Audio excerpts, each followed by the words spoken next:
I have such good news. Such good news. You're going to love this. You really are going to love this. I've never heard of this group before. Apparently, they've been around since 1929. It's called the Consumers Research. And again, I know nothing about this company or this 501c3. I don't even know, but I will soon. I'd like to have them on the air. They have decided to go after the woke companies. All of these companies, from Coca Cola to Nike to American Airlines. And I want to play 3 ads that they've just released that they need to go everywhere. I'll tweet them out. They've got to go everywhere. Listen to this. American Airlines, rated the worst, losing the most bags, shrinking legroom during COVID. American requires passengers to show ID to fly, but attacks Texas's popular voter ID law. Why is CEO Doug Parker trying to appease the radical left? To distract from billions in taxpayer bailouts, from his $10 million payday, from Americans' record layoffs. Doug Parker, American Airlines. Serve your customers, not woke politicians. It's interesting. It's like a political attack ad, but just aimed at a company.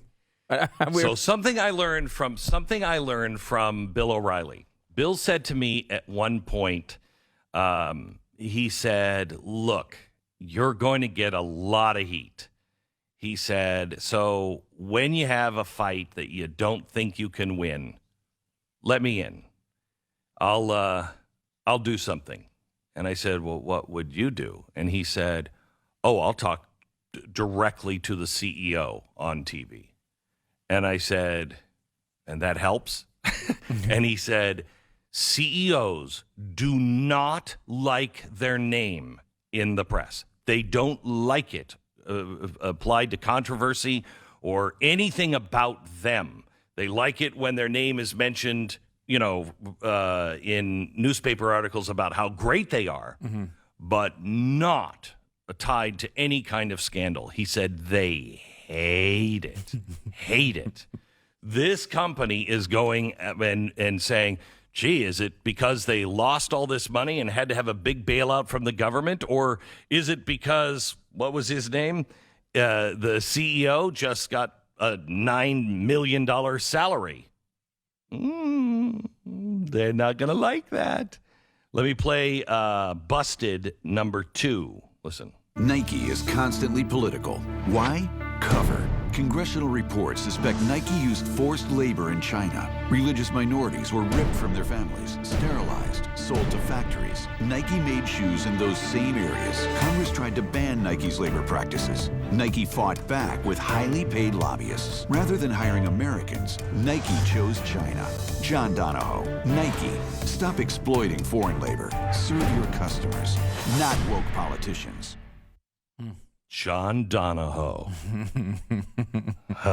Love it. And the last one on Coca Cola. Coca Cola is getting political, attacking Georgia's popular voting law. Why? To distract from years of dismal sales, terrible 2020 results. Reports suspecting they benefited from forced labor in China. Coca Cola products are poisoning America's youth and worsening the obesity epidemic. So the company tried funding phony science to minimize the harms. But they got busted. James Quincy, Coca Cola.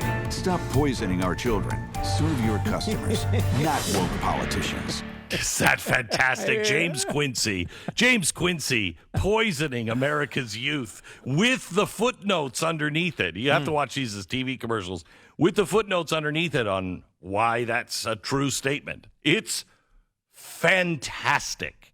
Fantastic. Now, our job is you go to consumersresearch.org.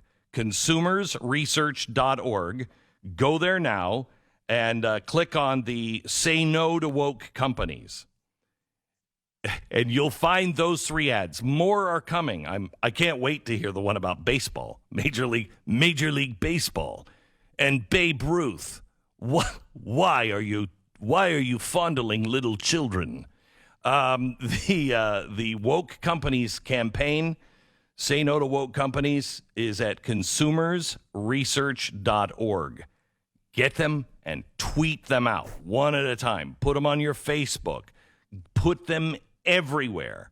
America, you finally have somebody in your corner that is actually fighting for you. I love this approach. It's a really interesting approach. I can't remember ever seeing anything like it. Usually you don't hear attack ads against products and companies, right? Big tobacco. Were you old enough to remember the fight against big tobacco? Oh yeah. Okay, so this is what they did to big tobacco. Yeah, I guess yeah, that's Marlboro Man. Why are you killing people? Yeah, I guess they were just I don't know why I'm separating that, but I think in a way it's almost like like Pepsi would should run our commercials against Coke like this, like a competitor, right? That is trying to say look at all the bad things that are happening with this particular company, because while its motivation seems to be stop getting involved in woke politics, it's not necessarily about that. Right? It's just profiling really bad things that have happened with the company that the company wants you to forget. So the problem is that they know Pepsi's never going to do that, because Pepsi doesn't want to get on the other side of the woke culture. They're probably most likely part of it. Oh, sure.